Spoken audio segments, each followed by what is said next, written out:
Hey guys, it's Miss Young here. I wanted to share one of my favorite picture books with you. In this story, this brave little owl who looks very different from other owls finds out that it's okay to be different. This book is called The Little White Owl.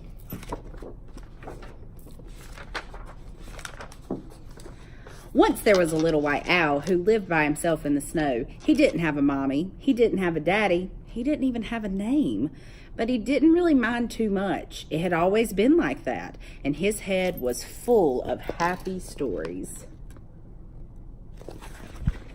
Sometimes he was a brave knight, and sometimes he was a snowflake, and sometimes he was a rocket shooting off into the moon. But every night at bedtime, he sat on his favorite branch, nibbling toast spread with strawberry jam and counting the stars by himself.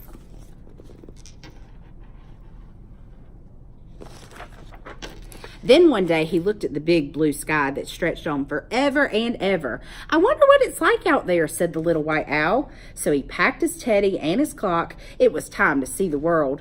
For days, the little white owl flew over turquoise oceans and deserts of gold, and then he spotted the prettiest trees sprinkled with tiny jewels. So down, down, down he swooped. But wait! These jewels had beaks. They were owls, beautiful owls just like him. "Would anybody like a bite of toast?" he said. But the beautiful owls sat quiet and still. They didn't want to spoil their perfect feathers. "How very plain you are," groaned the green. "No colors at all," sniffed the dotty red. "You don't belong with us. Go away."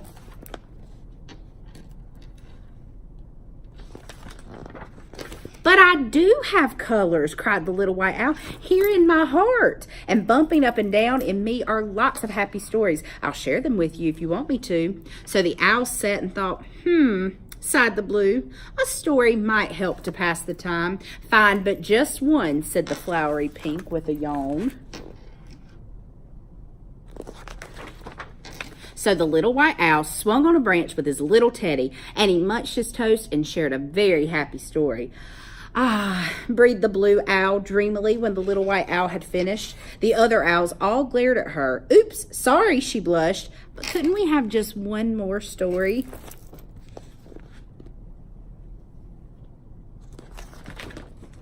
So the little white owl closed his eyes, and magical stories came pouring from his little heart.